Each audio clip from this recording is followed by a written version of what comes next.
Okay, welcome to part two. I cut off the video, so I don't know if I'll be able to splice these together or not. It might be two videos. Most people won't get to the end of it, so they won't know that this part two is coming or how abrupt the other one was. But anyway, so I wanted to discuss a comment I put on Ollie's page. You can go read it if you want to. A story about this book, Kingsley Amis's New Maps of Hell, which was a survey of the science fiction field. Says here, the book that made science fiction grow up. It's, that's an exaggeration. This Ballantine Books, 35 cents. So it's probably the 50s or it's early 60s, I guess, from the cover. Anyway, famous mainstream novelist, mainstream critic who was a fan of science fiction, wrote some science fiction.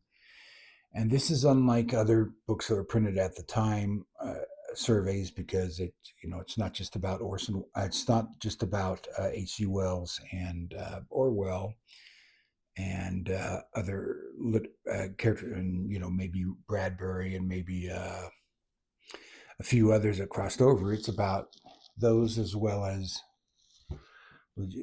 regular science fiction magazine writers like Simak and Heinlein and different ones, and it's a marvelous survey.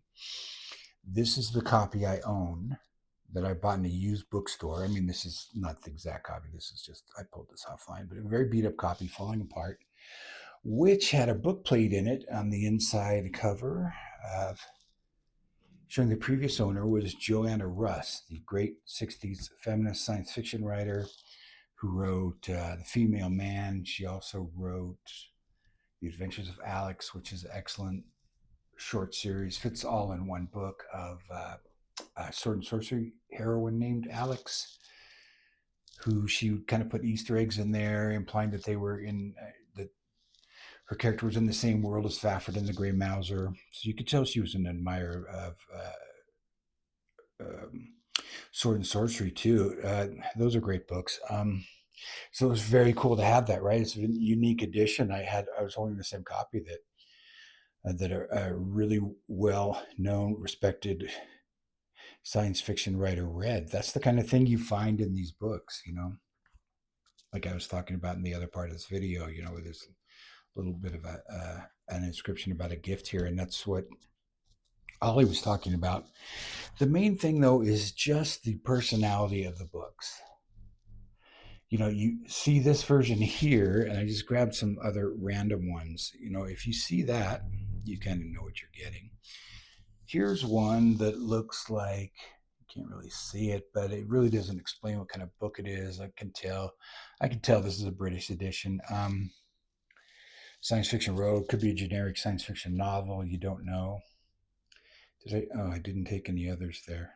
Oh, there's one more, and then there's this one where they tried to pass it off, where they tried to disguise the fact in Penguin, tried to trick people into buying it, even though it was about science fiction, just by putting a serious, you know, pensive, handsome author photo, New Maps of Hell. So you think it's going to be just a selection of essays, which it is, but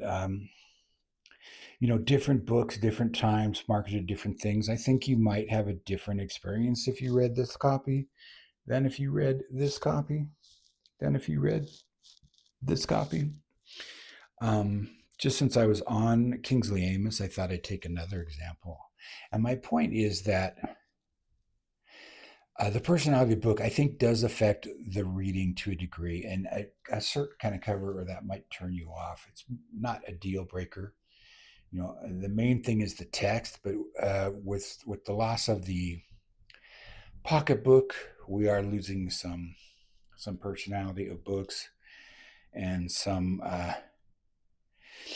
enjoyment of just living with them. Here are copies of Penguin editions of two of Kingsley Amis's his first two novels, Lucky Jim and Take a Girl Like You. Wait for it to focus, maybe. And you can see these are printed to emphasize the comedy. These are like sex comedies. Probably not fair to categorize them that way. This is early in the sexual revolution when he was writing these books. Take a Girl Like You is basically a guy. This is the plot of the book. A guy who's a teacher, he's about 30 years old, meets a younger teacher, she's about 20 years old, and he just desperately wants to go to bed with her. So what happens? That's the plot of the book. Again, early in the sexual revolution, this was considered kind of a worthwhile subject. I know that it's considered not even worth a subplot in modern fiction. I mean, unless it's erotica or romantasy or something like that. It's considered not even have a plot. It's not even worth discussing men being interested in women or vice versa. Definitely not. You could put a little gay stuff in there if you want, but anyway, so contrast that title, "Take a Girl Like You," with this one. This is American Signet Press, 60 cents. This is probably, like, a few years or decades um, after. This really emphasizes not the humor, but just the sexiness, which is a big thing of old paperbacks. You look at those old paperbacks of like Mickey Spillane books and stuff, those photorealistic ones from the 70s where they've got a nude girl, but they've got the title of the book across the breast or whatever. So they have different personality for different times, and I think to a degree it would affect how you read the books, how you approach the book. Sometimes you might buy this and go, "This is not at all what I thought," because I thought this would be a more graphic book, but it's really more of a comedy, more of a personality comedy. It's really not that silly. Um, here's kind of more once he moved into the classics phase, once his books had been in print for a long time, probably after he died. They would publish like more genteel versions. This is NYRB. This is probably new right now. This is really kind of tasteful and probably reflects the book more because it's not really a lewd or lascivious book, even though the main character is a bit lewd and lascivious, the main male character. And then, of course, with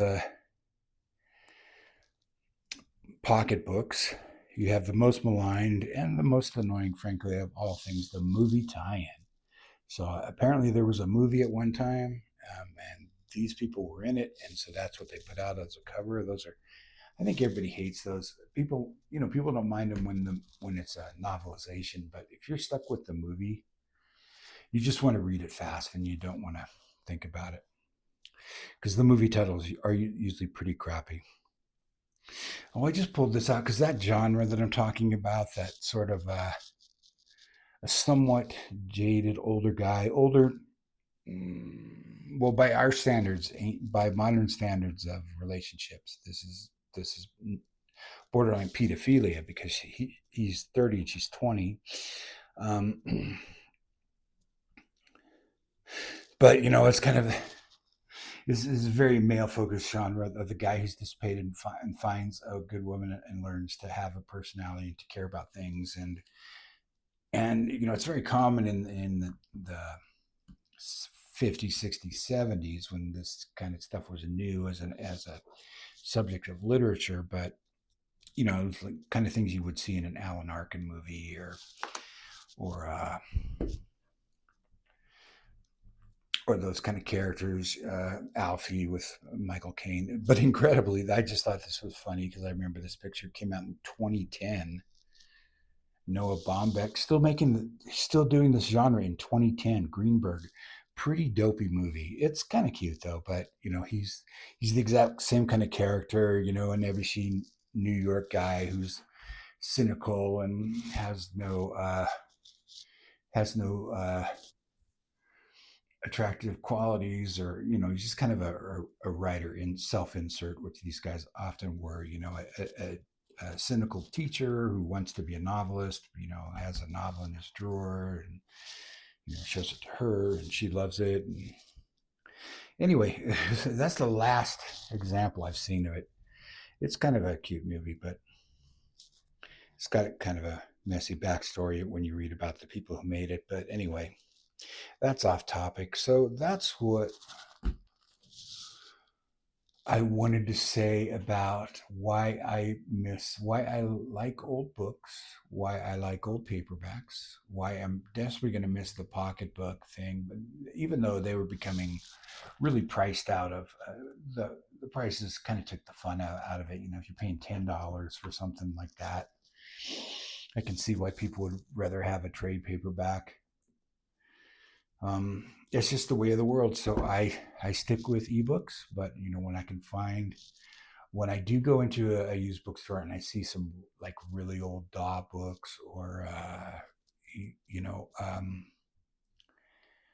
or even books that are created to be like facsimile of old, like Hard Case Crime. When they first came out with the Case Crime series, it was part of a bigger line that I think went out of business. Well, I know they went out of business. I can't remember what the line was, but you know, this uh, pocket paperback line where they would do like two horror novels, a couple legal thrillers, and a medical thriller every month, and you would see them in supermarkets when supermarkets had bookstores and would had book racks, and they went out of business, and so they either sold off, or Charles R. Day, the publisher of Hard Case Crime, managed to do it as an independent imprint. And I still love those books, but they did switch to trade paperback. And there's something about, I don't have any Hard Case Crime here, but well, maybe I do. Maybe I have one.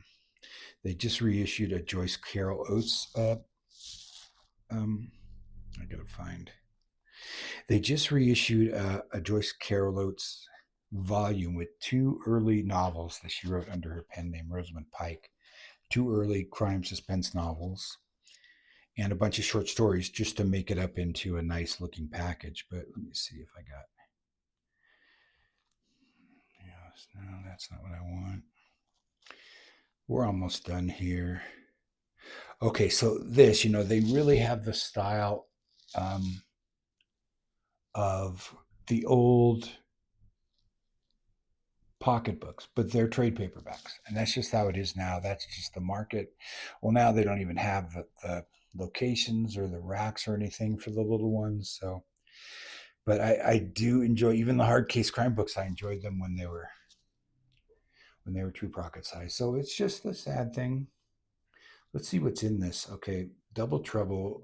Joyce Carol Oates writing as Rosamund Smith. What do I call her? Rosamund Pike.